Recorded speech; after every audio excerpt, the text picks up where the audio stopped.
so much for joining us, Ben. It's great to be here. Now tell me a little bit about this landing site. Why was it chosen? What sets it apart? So the most important factor when selecting the landing site was to find a good, safe site for Odysseus to land. And we're landing in highland terrain near the poles, and that was a fun challenge for the team. But we think we found a good, large, safe area free of boulders and craters. The other key factor was to try and land in the south polar region of the moon. If you know, NASA, through the Artemis program with their international partners, will be sending humans to the moon in this decade. So the goal was to find somewhere in the south polar region that was large and safe, and we sort of think just outside the rim of Malapert is sort of a Goldilocks location that will allow all the payloads to get the data that they want to get. And you talked for just a second about that lunar highland material. That's what we believe Malapert A to be composed of. What is really interesting about the lunar highlands? So if you look at the moon, you see bright and dark regions, and the dark regions are lunar mare, which are old volcanic flows. The bright regions are mountains, are the highlands, which actually represent the original 4.5 billion year crust of the moon. So they're scientifically very interesting. They're also the same geology that the crew will visit.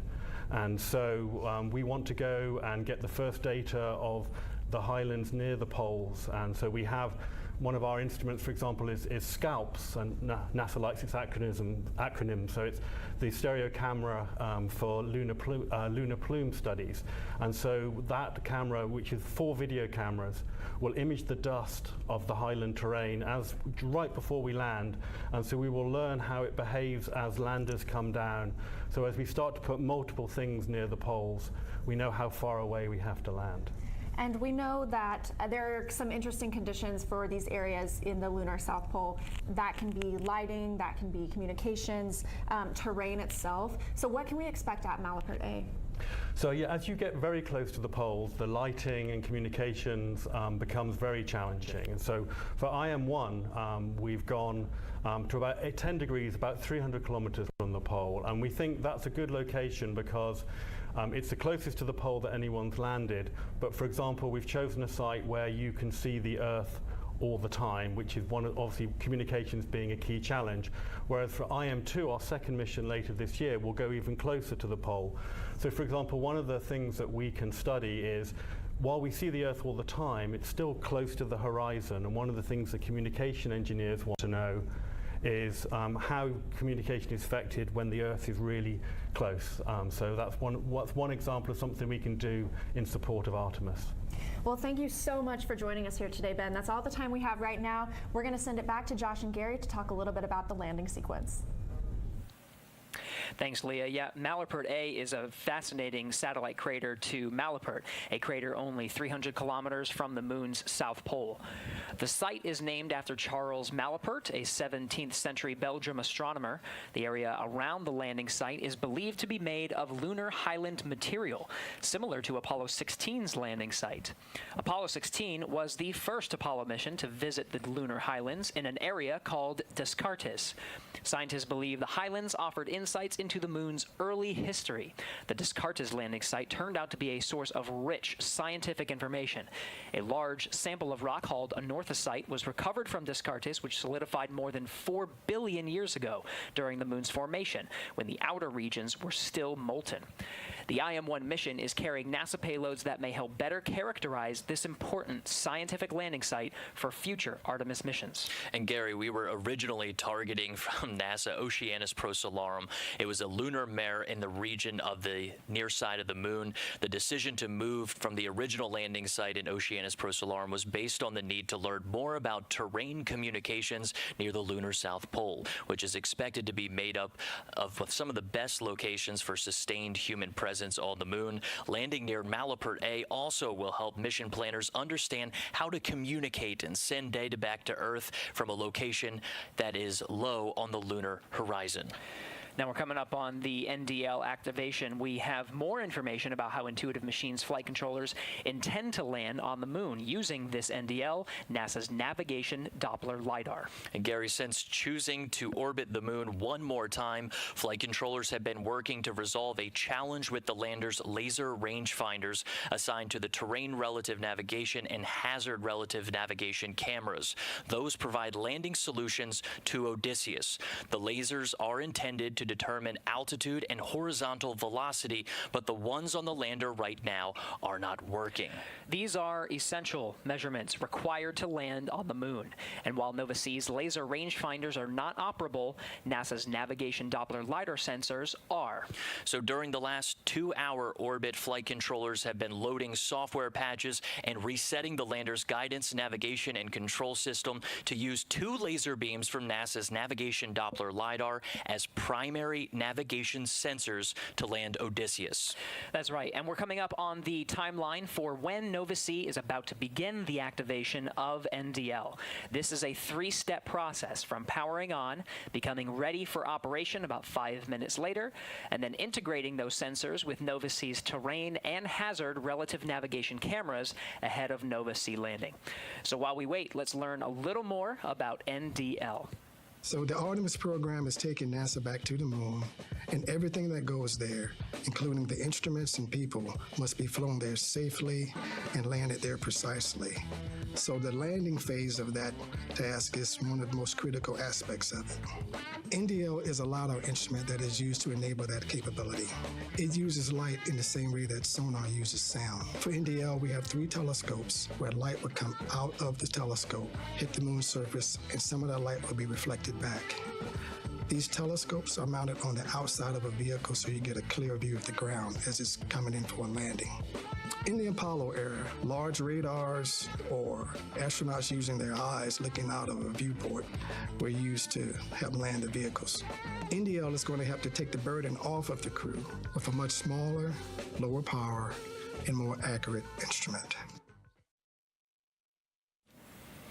And we just got an update from one of the flight controllers that the HRN and TRN cameras assigned to Nova-C are still nominally processing images using 2 of those NDL lasers. Quite the feat, Gary. No, it's absolutely incredible and a very important milestone to reach. Now, with that understanding, let's learn more about how this technology is playing an active role in this dynamic situation. Let's head over to Leah Cheshire. Leah? Thanks so much, Gary. I'm joined now by Prasanth Desai. He's NASA's Deputy Associate Administrator for the Space Technology Mission Directorate. Thank you so much for being here. Grateful to be here. So let's talk a little bit about the novel landing technology that is NDL. Can you explain that to us? Yeah, so NDL stands for Navigation Doppler LiDAR. And one of the challenges for doing any space missions is knowing where you are and trying to figure it out, right? And so we're looking to develop newer capabilities that we can do that more precisely and that take up less volume and mass on the spacecraft so that you can have all the available payload mass for instruments and other scientific things we're trying to do. And so this is the next generation of a new capability where we're trying to go from the traditional measurement using radar to a laser-based system. And so that's what this Navigation Doppler LiDAR will be doing, is sending out 3 laser beams to try to get the velocity measurements in the lateral direction as well as the vertical direction. So when it comes to NDL, what are some of the challenges we expect to see when using this technology? So we've tested it on the ground in a number of platforms, from helicopters to landers here on the surface on the Earth to test this out. But this is the first time we're going to test it actually in the space environment on a lunar surface, right? And so we will see how that different environment will really affect the systems, right? And so one of the things that we would really like to know is what how the pulse comes back after they send the laser and how it reflects back to the system, how long it takes to process, and how it will help define the solution to figure out the trajectory to go down to landing on the surface. Now, this technology has become a little more critical for today's mission, so can you talk about how NDL is now being used in today's landing? Right, so we put this as a tech demo with tech demonstration as a test right? We weren't planning to use it in line with the actual mission coming down to the landing, but now we are. So basically, it is now the primary system to help provide the velocity and altitude information so that the lander can land safely on the surface. And that's important because as the lander comes close down, we don't want it to tip over. And so we need to get an understanding of the vertical velocity so it knows how much thrust to slow down, but also the lateral velocity, because if it comes down sideways too much, it can tip over and fall. So by knowing the velocity, the lander can decide exactly how to come down and hover, basically slowly to come down. And that's why it's really important to do this testing. But here we are today. We're going to try it for the first time in line, and so we're very excited for the mission. Yeah, a demonstration totally in action. Yes. So just very briefly, there are 2 other tech demos on this mission. Can you cover those very quickly? Yeah, so 2 other things that we're trying to improve on is one, radio frequency mass gauge, which is to try to get a measurement of the fuel that's on any system, any spacecraft. One of the things about low gravity is the propellant doesn't settle down, where like in a car gas tank, it's on the bottom so you can measure it easy. In space, it floats. And so how can we do that so we know how much propellant there really is? And then the other one is scalps.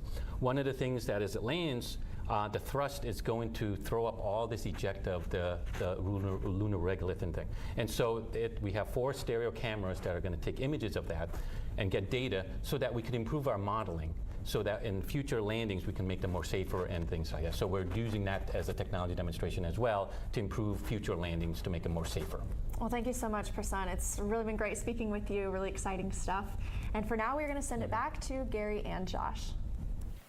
Hey, thanks, Leah. Nova C is a little less than 55 kilometers from the lunar surface and about 20 minutes to powered descent initiation, a critical maneuver that marks the beginning of Nova C's final moments before touching down on the lunar surface.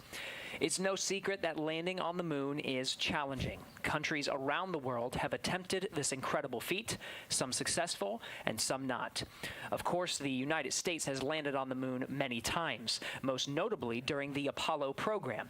But this may be the first landing by a U.S. commercial company enabled under NASA's CLPS initiative. Ahead of these important milestones, let's discuss the challenges of landing on the moon through CLPS. Take a look. Landing on the moon is hard.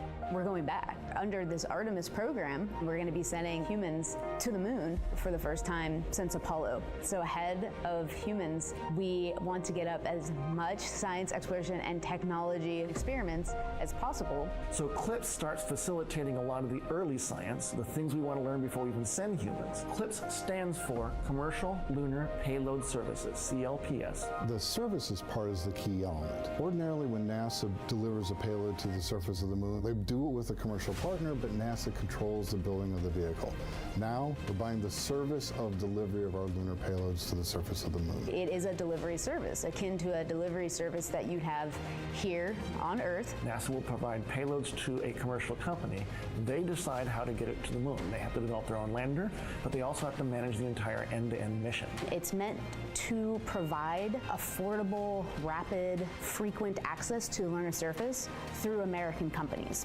We're funding different companies. We have commercial companies that are competing to win task orders to deliver our payloads to the surface of the moon. One of the goals when we started CLPS was to help establish a lunar economy. Somebody has to do it first, and then it becomes commercially available. Then they're able to crank them up. Then they're able to make it more affordable. And so the lunar surface is just the next frontier for a commercial environment. But we had to acknowledge up front, all the way through the highest levels of the agency leadership, that some of them will fail. These missions may not be as successful as a traditional NASA mission. We have accepted the risk that going through this innovative approach with these commercial companies, that there could be some failures. Some of them are new companies. None of them have ever successfully landed on the surface of the moon. So they're going to learn lessons. We need to give our vendors the opportunity to learn.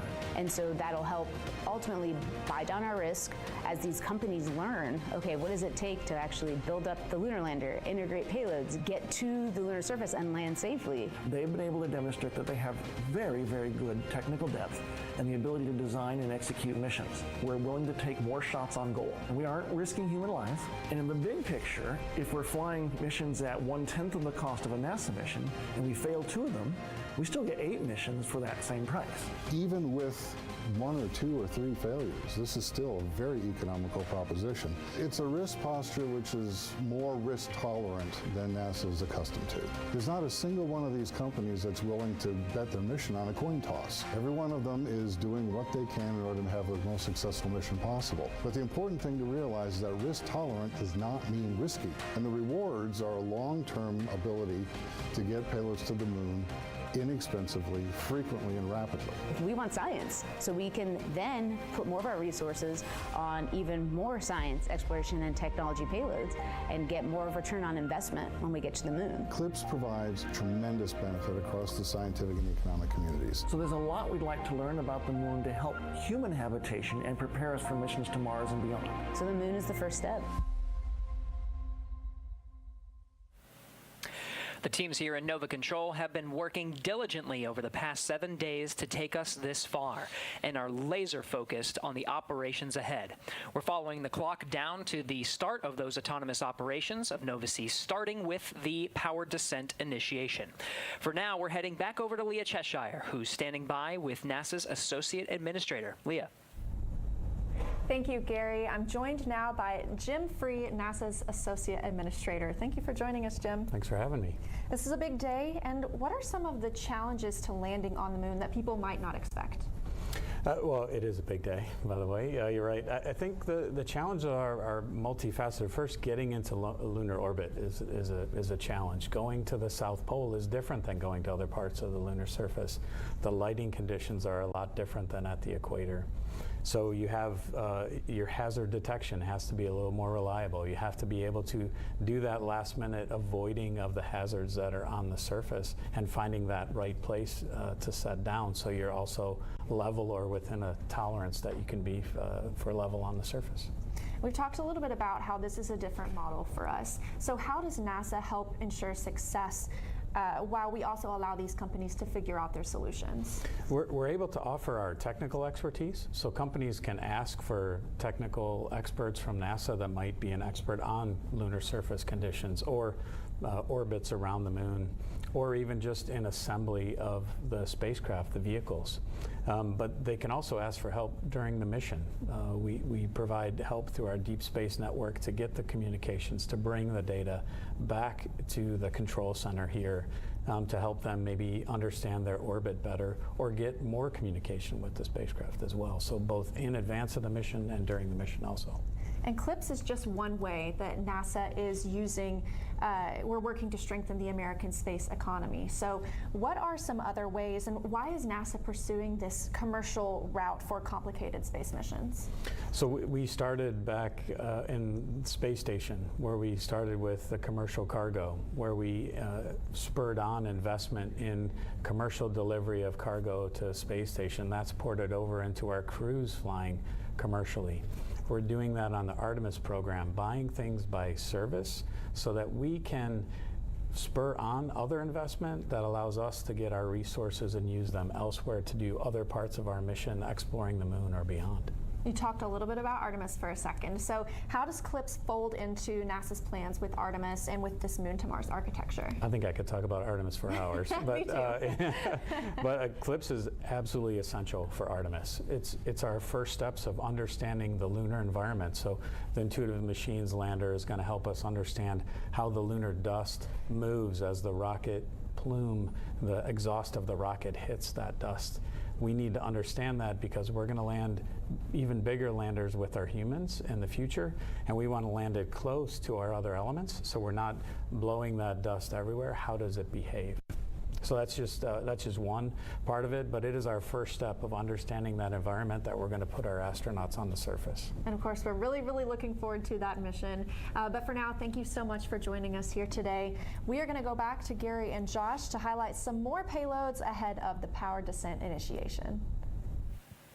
Hey, thanks, Leah. A report at 4:54 p.m. Central Time from the flight control teams shared that Nova C is less than 30 kilometers above the lunar surface and is in the lunar southern hemisphere. We're still on track for PDI at 5:11 p.m. Central Time.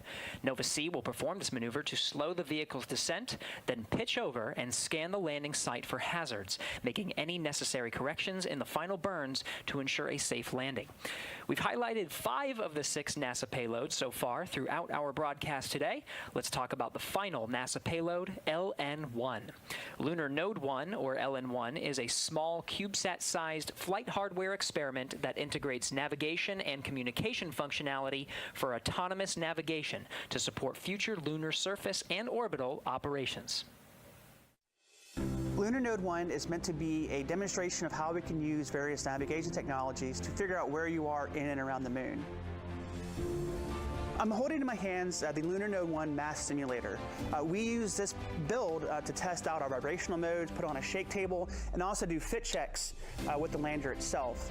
Inside of our payload, we have multiple electronics boards that fit within this chassis that is a little bit about a half a U in size. You can see our external connectors here where we have our data and power to the lander itself.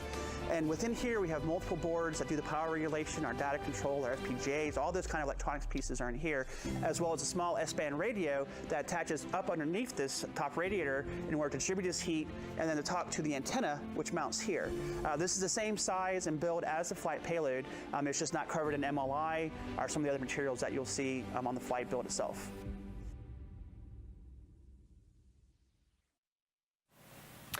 LN-1 will test a lunar navigation concept of operations with the implementation of MAPS, or the Multi-Spacecraft Autonomous Positioning System. Ideally, this kind of technology can support a network of communication and navigation amongst local surface and orbital operations.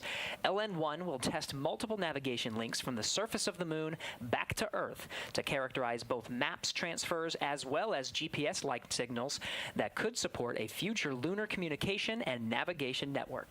Gary, one of the best things about communication and data is getting imagery back. And Intuitive Machines has several camera systems on board, including EagleCam. It started as a challenge from our CEO, Steve Altimus, to his alma mater, Embry-Riddle Aeronautical University. Students and faculty created EagleCam to take an out-of-this-world selfie of Odysseus landing on the moon. The camera system could capture the world's first ever third-person picture of a spacecraft making an extraterrestrial landing. The camera system is designed to deploy off of Nova C approximately 30 meters above the lunar surface and take images of Odysseus during landing. Additionally, the device will test a dust removal system, which could lead to the future advances in spacesuit technology. As part of this project for EagleCam, Embry-Riddle teamed up with NASA's Kennedy Space Center to demonstrate the NASA-developed electrodynamic dust shield, or EDS. EDS uses an electric field to remove dust. The technology was tested aboard the International Space Station and will be the first ever demonstration of EDS technology on the lunar surface after landing. Intuitive Machines also had several cameras on the lander, including wide and narrow field of view cameras. They started the mission with incredible imagery as the SpaceX second stage deployed our Nova C lunar lander, capturing iconic images of the Earth after separation. It requires a lot of planning, work, and just a hint of luck. Payload integration managers programmed the lander's wide and narrow field view cameras to take 5 quick images every 5 minutes for 2 hours, starting 100 seconds after separating from SpaceX's second stage. Out of all of those images that were taken, we ended up with just 4 inspiring ones to show humanity's place in the universe. And right now, we're a little more than 10 minutes from powered descent initiation. Let's go to Leah Cheshire one last time for the final interview ahead of this critical maneuver. Leah. Thanks, Josh. I'm here now with Nikki Fox, NASA's Associate Administrator for the Science Mission Directorate. Thanks so much for joining us. Thanks for having me. It's a great day. It is a great day, and you're watching this with leaders from NASA and Intuitive Machines, just very close to here. What's happening in the room right now just before these final descent maneuvers? Oh, there's just excitement, anticipation. Everybody knows landing on the moon, going to the moon is hard. And we're already celebrating because this mission is already a success. We've launched, we had a beautiful launch. We've taken great science data all the way, every single challenge. The team has really risen up and solved it. And now we're in lunar orbit, minutes away from starting our descent down to the lunar surface. So for me, so many successes with this mission already. So just a lot of excitement. I'm loving that. So we are working with these American companies in a very unique way. These are challenging goals, and some people would probably consider this a bold endeavor. But what does it mean to you when you look at pursuing challenges in a bold new way?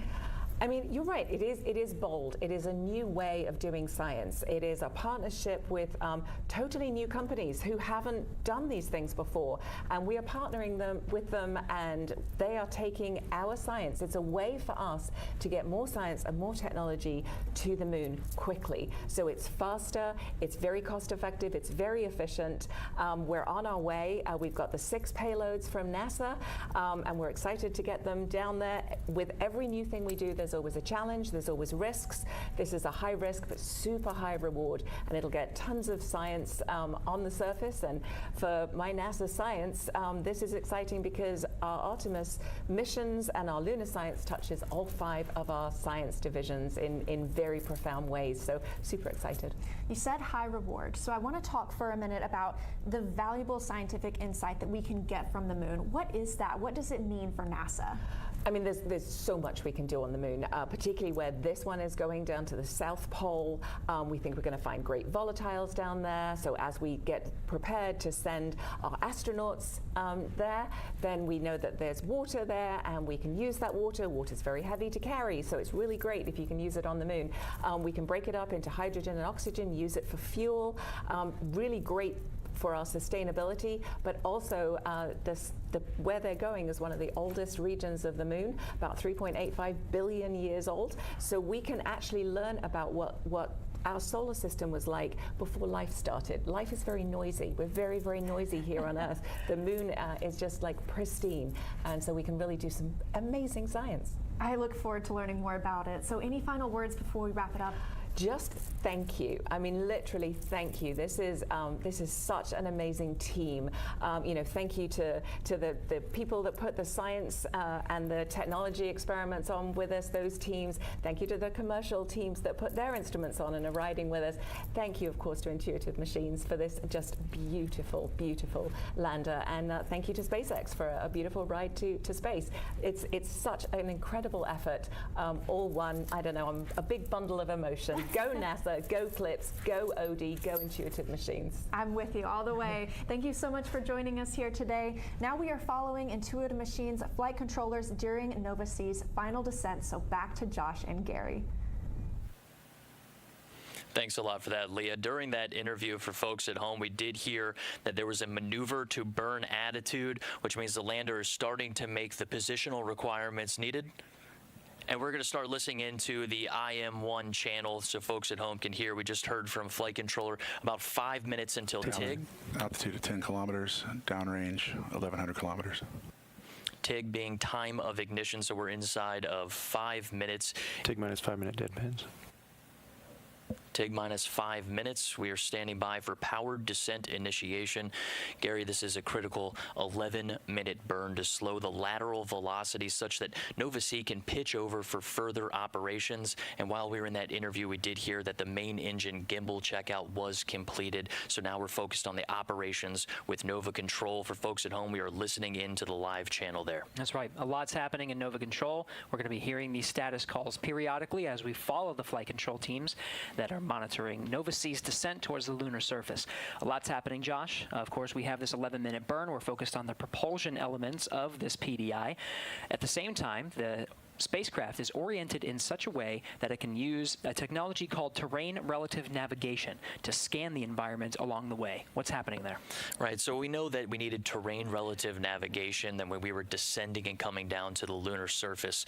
Now, this involves two pieces. You have a camera and you also have a laser rangefinder. At the top of the show, we started talking about, hey, the laser rangefinder that Intuitive Machines put on Nova-C, it's not operating. We made the decision for flight controllers to utilize two of the laser beams from NASA's NDL payload, make the software patches required to reassign those lasers into the TRN and HRN cameras in order to give us an opportunity to land on the south pole of the moon today. Gary, is quite the feat and challenge overcome in just about 2 hours because we elected to delay that orbit and go into another orbit. That's why the show was a little bit later.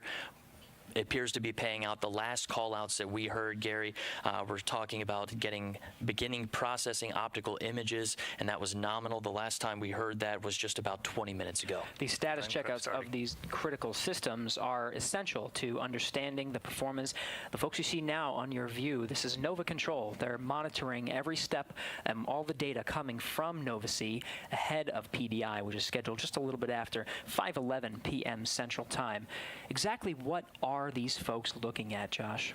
Well, right now everyone's looking at their assigned screens, and all of them are tailor-made. Generally, there's a few who are looking at the same type of screen, but they're tailor-made for their task. You have Spark looking at electronics, things like how hot are the electronics. Payloads are monitoring different parts and pieces.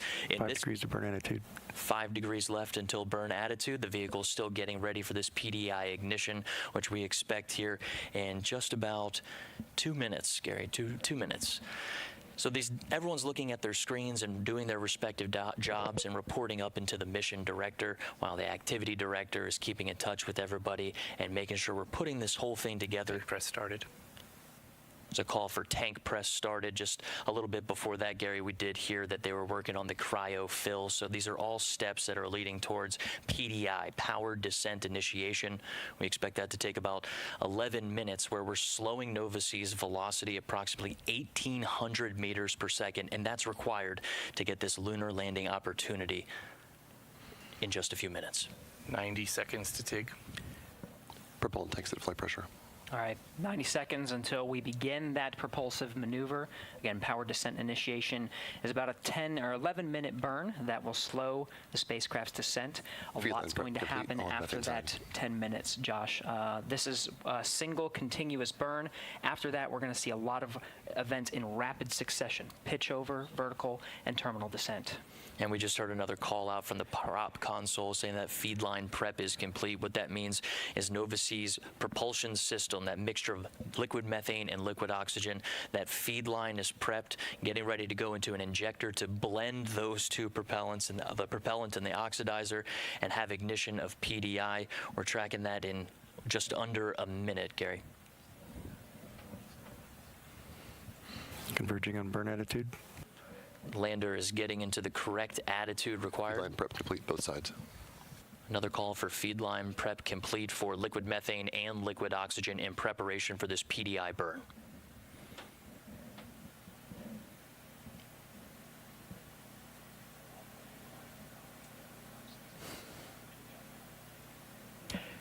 "15 seconds, exec mode." 15 seconds to exec mode. We're tracking a little less than a minute, though, until the time of ignition for power descent initiation. Settling. Ignition. Throttling up. Main stage. There we heard main stage ignition. That's coming from our prop console, Rob Good Moorhill. control. GNC call on good control. Thrust. Thrust to weight 1.5. These are great call-outs in between our prop console and our flight manager, Scott Tamblin, calling it as the data is feeding into the lander, which means we are continuing to have good communications. The lander is sending that back to flight controllers in Nova Control. Gary, something we prepared for, we planned on, is that loss of communications, and that's why we have this. I see good thrust control. It's a good thrust control call from prop, but that's why we have this autonomous lunar lander. You know, we know that, hey, we want to light PDI in this moment. These are the steps you need to get there. But from here in, this is an autonomous lunar lander, and flight controllers are monitoring communications and tracking the progress right along with the public right now with us. Nova C has the helm. It is in control and is making the decisions necessary to ensure a soft landing. We heard call-outs about thrust, full thrust right now. There is the ability to throttle that thrust, and we'll see that throughout the descent as the fuel tanks continue to unload and we expel that propellant. And we did have a few questions come in about how much gas are we giving this to slow down the vehicle. And we want to remind folks that this PDI burn goes Commanded thrust 90%. Goes in just about 90%, right on time. So it goes in at 90% in order to, if the lander makes a decision and says, I need to slow down more and make a decision to make a safe landing, it's able to add a little bit more oomph and make that decision a reality rather than just a possibility. Fido, I'm showing 500 kilometers to target, but my display's a little bit stale. That's the mission director, Tim Crane, calling about 500 kilometers, but stating that his information might be just a bit stale. 1,000 psi in the helium tank. It's part of the reason we're showing this animation, Josh. Of course, this is not telemetry driven. We're just showing you exactly what's happening. As we hear the calls, this information is relayed through the audio loops. Not enough bandwidth to do a live stream of this, so we're relying on the data that's being fed from Nova C to Nova Control. Yeah, that data is going into the flight controllers, and what you're seeing on your screen right now is just to give you an idea of the vehicle's attitude. You heard them talking about moving to a burn attitude. This is what we expect Nova C is doing right now. It is a simulation in the large screen just to give you an idea of what's happening over these critical approximate 10, 11 minutes of PDI-powered descent initiation, trying to slow Nova C down, bring that acceleration down to about 1,800 meters per second. And there's some follow-on steps after that, Gary. It involves pitching over the lander using that gimbaled engine. We heard the maneuver to burn attitude followed by main engine gimbal checkout. So they'll use that gimbal to pitch the lander over and start a vertical descent. This is where we start getting a little tricky as far as there is a final approach. It may add a few seconds. It may add a little bit of time, but we are intended to land right around 17:24. That's 5:24 p.m. Central Time. But know that there is some give and take. We're also expecting, plan for, and train for a little bit of loss of communication during this process. That's right. And that communication is absolutely important.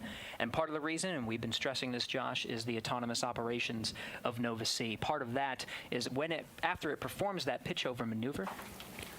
400 seconds to go on braking 1. Good control. Fido, I see TRN depause processing in flight. All right, that was the call that we were waiting for. That was our major problem we've been working on in this dynamic situation, is getting those images processed from the HRN camera, TRN camera, which in this case, a dynamic situation, we had to improvise a little bit and reach into those 2 laser beams from NDL, figure out a patch while we were in lunar orbit, just about 2 hours, and it sounds like we are getting good readings from those images. Absolutely remarkable feat. We also happened here, I think it was 400 seconds remaining. That was coming from Fido and Flight Dynamics. Sean Stewart working the console this evening. This is excellent calls to hear. Hazard relative navigation is going to be used after the pitch over maneuver. This allows Nova C to make some decisions and scan the landing site underneath it and make decisions in an area that calculates the terrain to make sure that it's landing in a safe landing zone. Right, so we finish up PDI, pitch over, and we have to use that hazard relative navigation, a critical tool in order to land on the moon, to make those decisions, right? There's no human eyes, human elements deciding, okay, I see the hazard, I need to steer this way, or maybe press the gas, press the brakes. This all happens autonomously, and this is a huge requirement and a great call out to hear about the HRN camera system and processing those images. Right now, I am tracking 5:16 p.m. We expect PDI to go until about 5:21, 5:22. 300 seconds in braking 1. Or about 300 seconds to approximate those numbers. Very precise.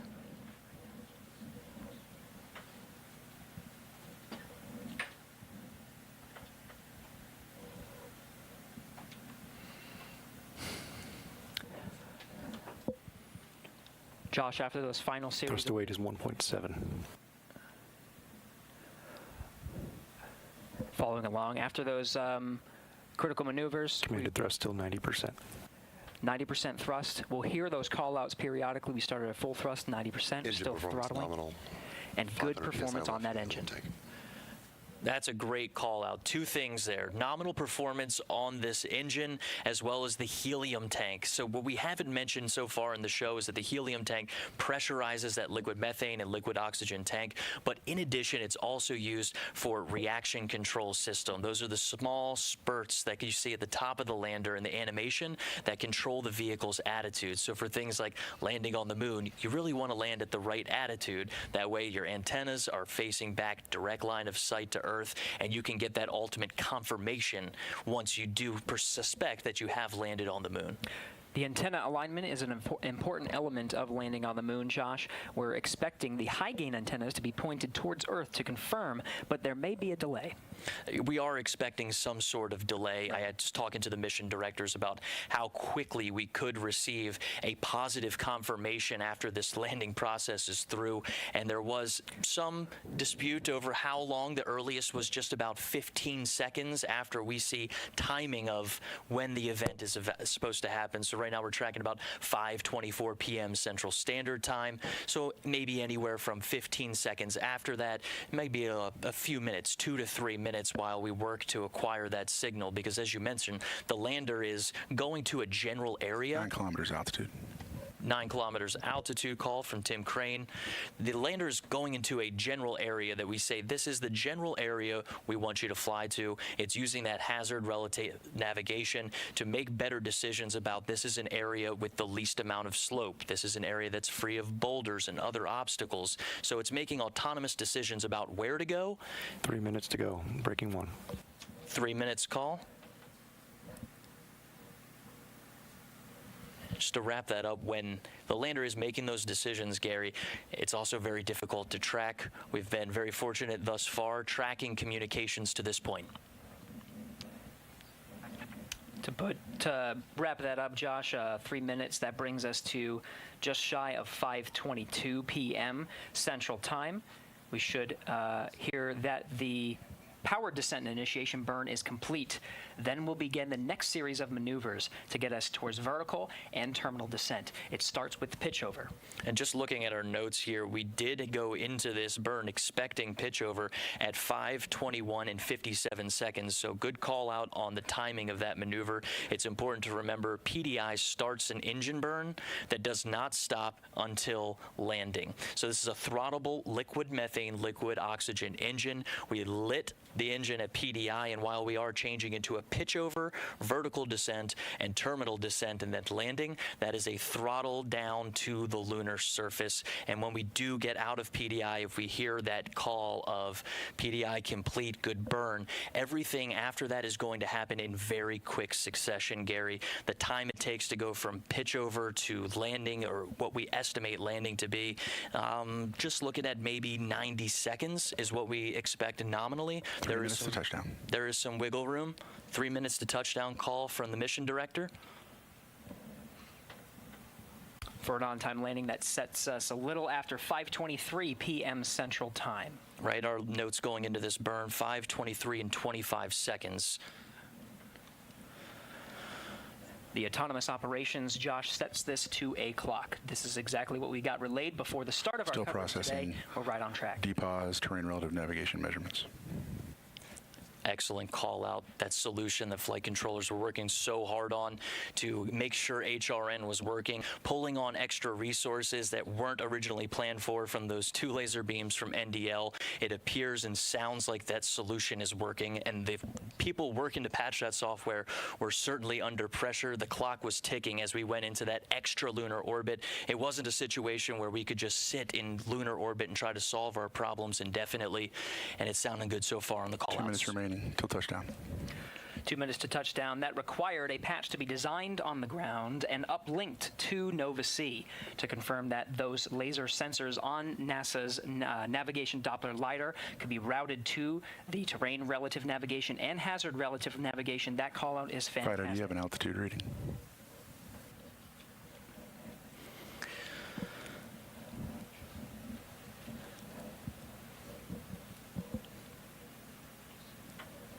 Standing by to see if we can get an altitude reading from FIDO here. That's Flight Dynamics Officer Sean Stewart on Blue Team.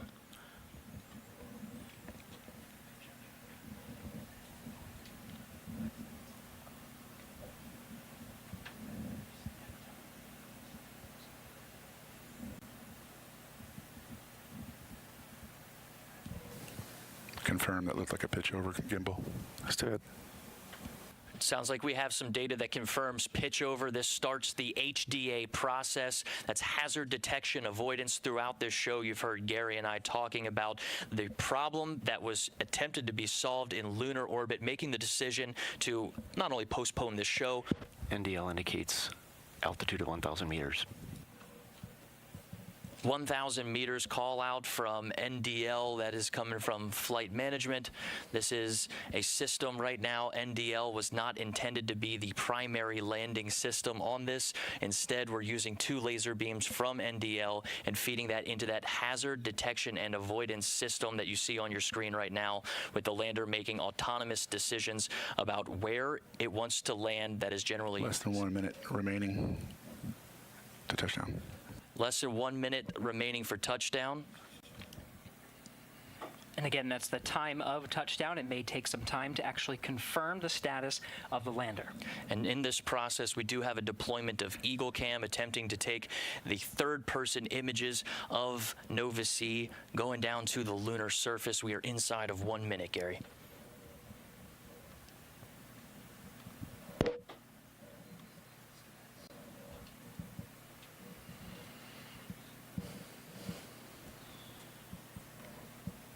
Yes, we're well on the blowdown.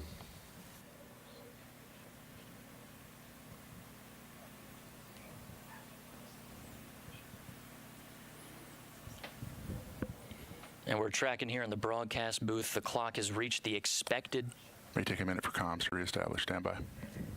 There it is, mission director beating us to it. We've reached the expected time of landing, but now is the process of waiting for comms, and we are in standby mode, as you heard it from the mission director, Dr. Tim Crane.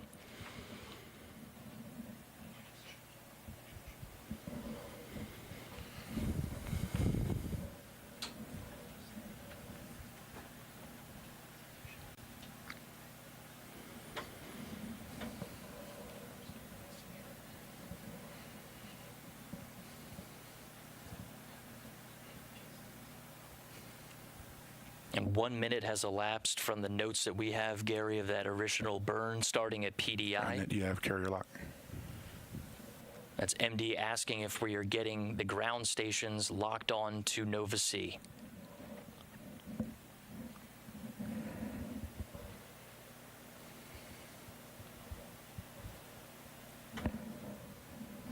That carrier lock call, Gary, we expect that to come from GroundNet or COM, that conversation possibly not happening on our public channel that we have access to. We're just standing by to hear that come through the channels as we approach almost 2 minutes since we estimated the landing time. We did get a few call outs on the side, folks coming into the room saying there was about a 2 minute forgiveness in our timetables. We are checking our antenna reception. Checking antenna reception.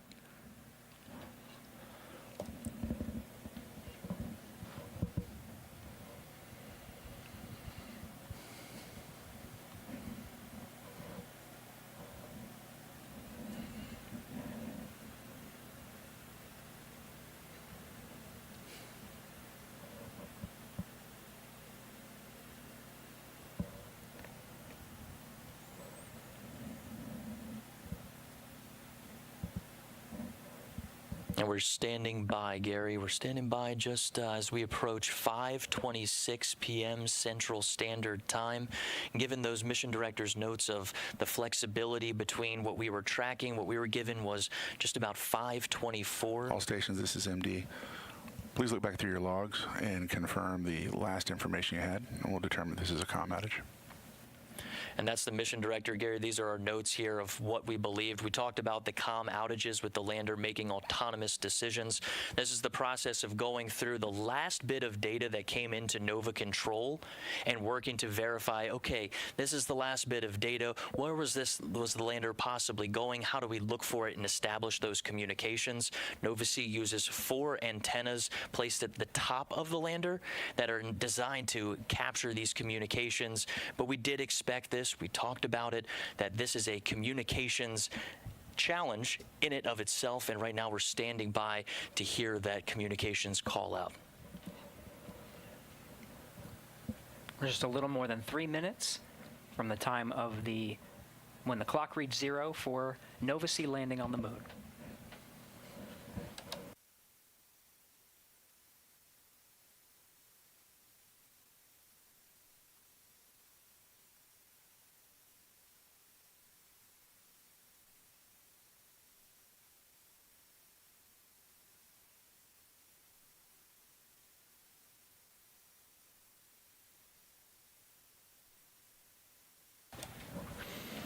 And we just checked with our team here in the broadcast booth, decided to let's stay on this. All the chatter we are not hearing on this public channel, Gary, all things indicate that we are working to solve a possible communications challenge in this moment. So we're going to continue to stand by. For those following along. MD Prime on IM1. Go for Prime. Yeah, I guess you polled the room looking for states, and we're going to go ahead and cycle the ground transmitter on Goonhilly and do some RF sweeps. Is that your plan? That's correct. Roger, copy. And that's just what we had in mind in our notes, Gary, is that if we encounter a communications challenge, we mentioned how difficult it is to land on the moon and continually have those communications. What you just heard there is folks talking about using the Goonhilly Earth Station Limited dish in the UK to do a sweep looking for that signal. We mentioned that autonomous process of the lander reassigning itself somewhere that it believes is safe. Going into it, we heard that the HRN camera was functioning and able to make those decisions after what was a 2-hour orbit of problem solving with Intuitive Machines' TRN and HRN cameras. The laser rangefinders assigned to those are the ones that Intuitive Machines installed inside the navigation pods. The laser rangefinders were not activated.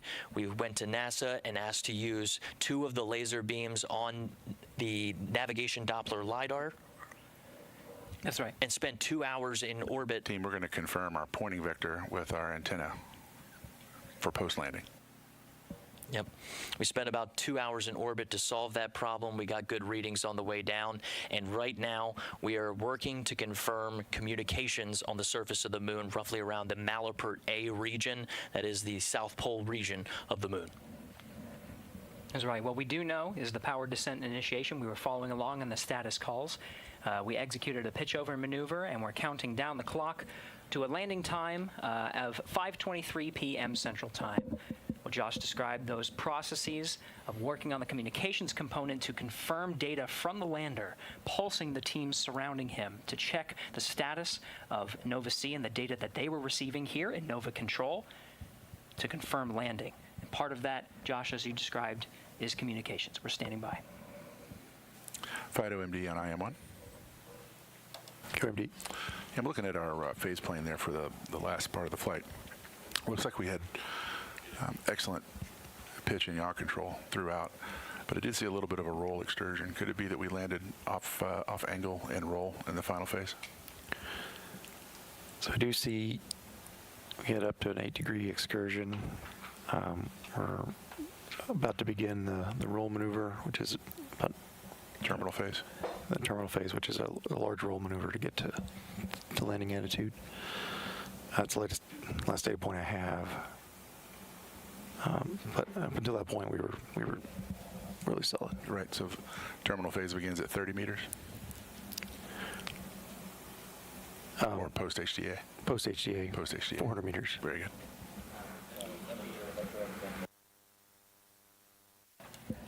And that's a great conversation confirming. That's good ground network. Good for box scan. Make that go. Yeah, that was good confirmation of the process that we were very familiar with, talking about the attitude of the lander, making sure that those antennas are within direct line of sight with Earth stations, ground stations on Earth, excuse me. Mission Director at all stations are also updating our pointing vector with our dishes to make sure that they're tuned in on our final landing site. There's a call. We're searching for that communications back to the ground station. This one particularly is in the UK that's tracking us. And it's important to note, Gary, that we have an entire network dedicated to working these communications problems. It's been active this entire mission. And the largest, most powerful dish out of all of them is about a 64-meter dish in Australia. That time to search with that opportunity with the largest, most powerful dish, we're looking at about 12 to 13 hours after our estimated touchdown. So this is a process that we could be looking and searching for the lander's signal for confirmation for quite some time, but we're going to continue to listen in and stand by as our flight controllers are working with the ground station in the United Kingdom to work this issue, work this problem. It's another challenge, very similarly to the challenge solved just to make it this far. Signs of life, we have a return signal we're tracking.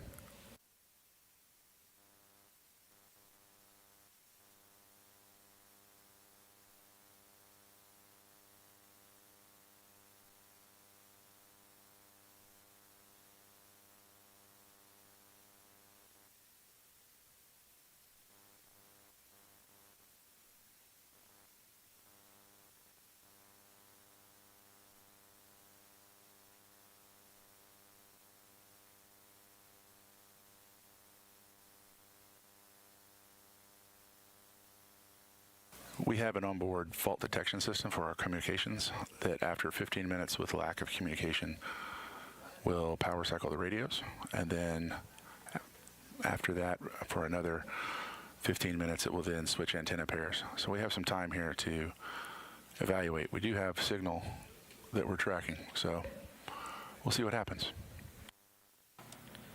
There's a great call out about the autonomous systems installed on our Nova C-class lunar lander named Odysseus.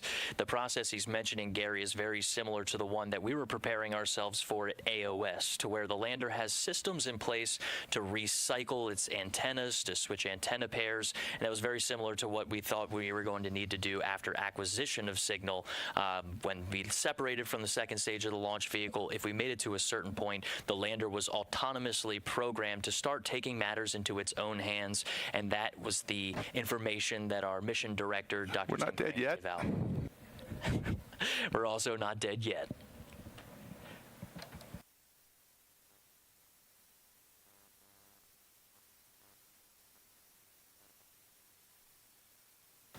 Good. And the key here, Josh, is patience. It's 5:34 p.m. Mission Director Tim Crane confirming that it could take 2 phases of 15-minute increments to confirm the status of the landing. So we could be here, and we'll stand by and monitor as Nova Controls continues to work this issue. Yeah, tense moments inside of Mission Control with the most qualified folks. We're picking up a signal from our high-gain antenna and transmitter. It's faint, but it's there. So stand by, folks. We'll see what's happening here. All right, we're going to continue to stand by. Let's keep this camera on inside of Nova Control. It sounds like we are getting some kind of faint signal. I want to send a series of commands to reactivate, make sure we're transmitting to keep the Quasonics active.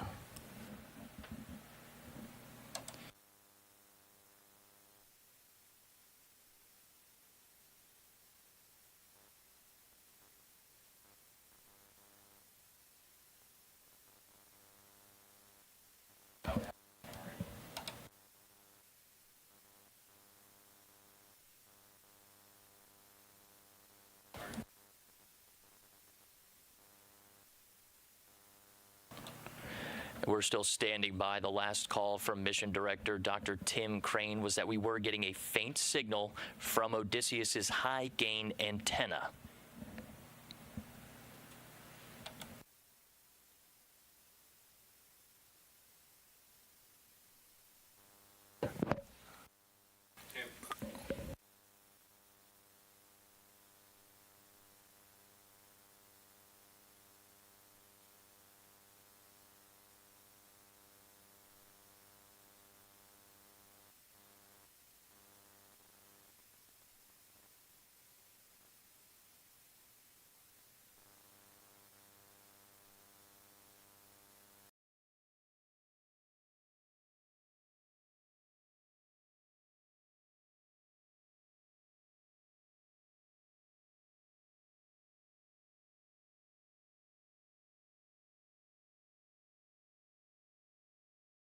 And over Go to for our prime.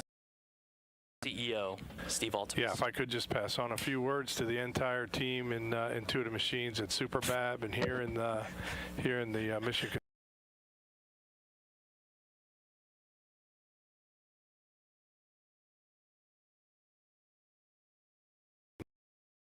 Moon. Houston, Odysseus has found his new home. An excellent call, and this is our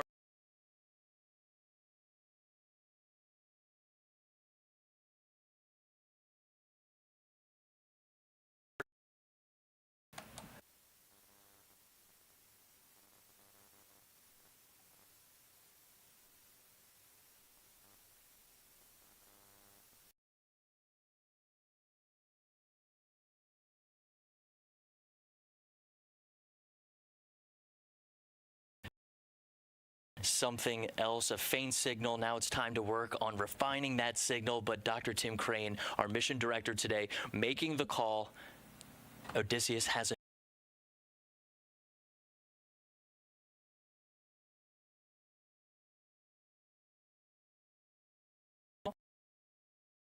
And then that was when they took the moment to celebrate. We saw that it wasn't just the individuals in Nova Control that contributed to the mission.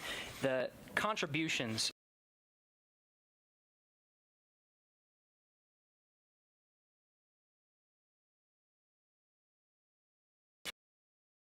and truly amazing moment to celebrate. The U.S. has landed on the moon once again.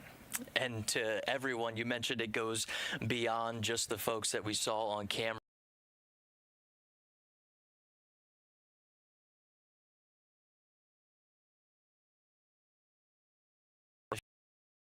Future, especially as we look towards some high-resolution images. Let's go ahead and it sounds like we do have a message we'd like to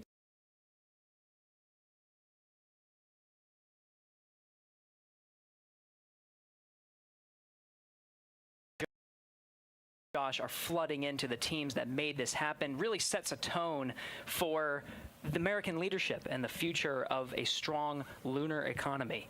So here's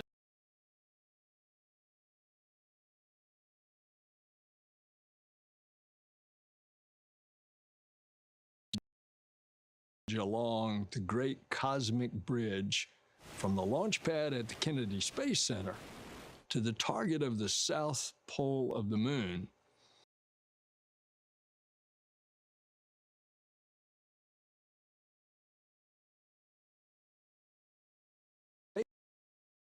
SpaceX rocket carrying a bounty of NASA scientific instruments and bearing the dream of a new adventure.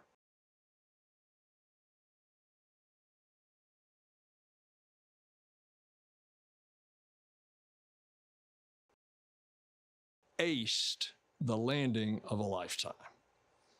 Today, for the first time in more than a half century, the U.S. has returned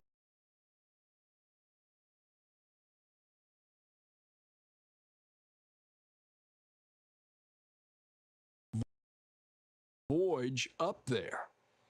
And today is a day that shows the power and promise of NASA's commercial partnerships.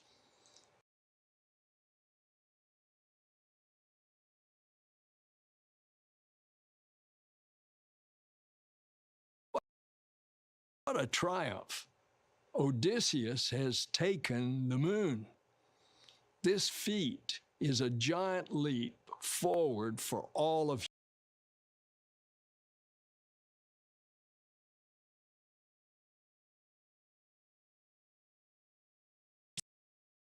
and the United States has landed on the moon at 5:23 p.m. Central Time today, February 22nd, 2024. Congratulations.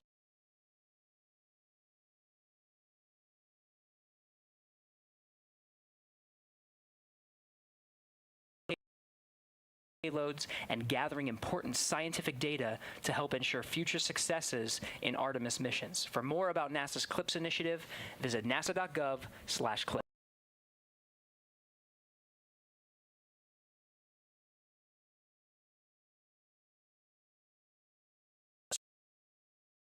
everyone at Intuitive Machines, their friends and family who made all of this possible. That will wrap up our coverage of Intuitive Machines' IM1 mission. Thanks for joining us.